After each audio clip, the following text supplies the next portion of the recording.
Hello বন্ধুগণ, কেমন আছো? এই গরমে ভালো নেই, তাই তো?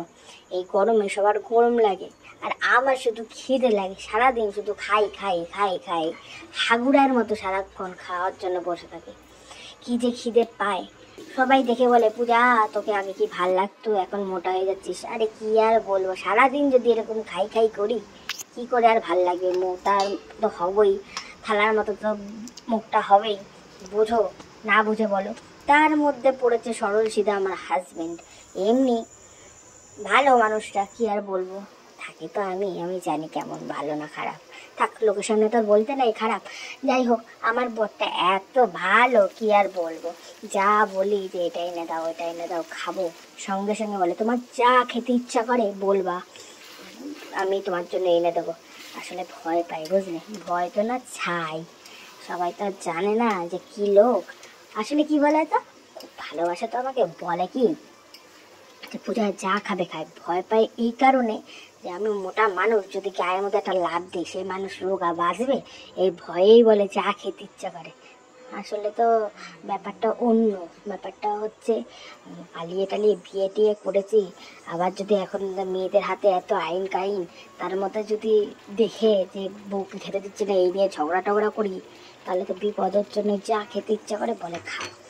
যাই হোক, আজকে রান্না করছি, দেখতে পাচ্ছ বিরিয়ানি। শ্বশুরের সঙ্গে বেড লড়েছিলাম যে কে জিতবে না জিতবে পার্টির।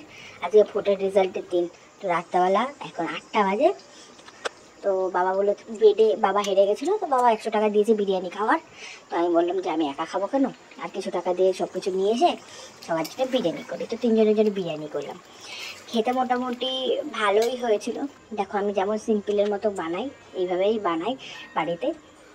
লাইকে ফোন করে বললাম, তুমি বিরিয়ানি খাবে? বলে আমি বিরিয়ানি খাই না। সবার আগে এসে বাবু খেয়েছে। লাস্টের ভিডিওটা দেখলে বুঝতে পারবে যে 2টো থালায় বিরিয়ানি পেরেছিলাম। সবার আগে বলবে আমি খাই না, এই করি না, ওই করি না। না খেলে শেষ হয় কি করে? বিয়ের আগের ফটোগুলো দেখেছ? রোগ আর লোক, সেটাকে কত কষ্টে কষ্টে মোটা করেছি। নিজেও খেয়েছি, তাকেও গান্ডে পিন্ডে খাইয়েছি। তারপরে আবার বলে আমি খাবো না, খাবো না, খাবো না করে সব খায় আমার। না খেলে তো আমি 2 দিন ধরে খেতে পারি। যাই হোক, এই দেখো রান্না টান্না বসিয়ে দিয়েছি সুন্দর করে কড়াইয়েই। আবার হাঁড়ি মাড়িকে বড়াবে, কাজের লোক এসে কাজ করবে, তাও আমার কষ্ট হয় তাদের জন্য। কি দরকার? ভালো মানুষ, বুঝলে আমি। যাই হোক, এখনই বুঝতে পারলে কেন আমি এত মোটা? শুধু যদি সারাদিন খাই খাই করি।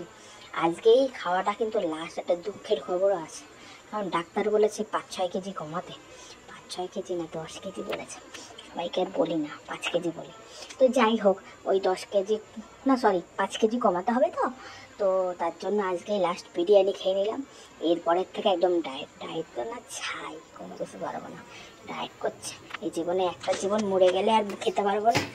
তো যাই হোক, চলো আজকের ব্লগটা আমার এইটুকুই থাকলো। মনের অনেক কষ্টের কথা বললাম তোমাদের সঙ্গে, দুঃখ কষ্ট। আবার হাত দিয়ে দেখাচ্ছি যে 10 মিনিট করতে হবে, আর 5 মিনিট ফার্স্টে আসতে দিতে হবে। দেখেছ, রান্না হয়ে গেছে কড়াইয়ে ছাদের বেদার বিরিয়ানি। আমার একটা ফেসবুক চ্যানেল ছিল, যার নাম ছিল সুকন্যার রান্নাঘর। এই দেখো, বিরিয়ানি হয়ে গেছে, একটু রায়তাও বানিয়েছি, 2জনে মিলে খেয়ে নিলাম। চলো টাটা।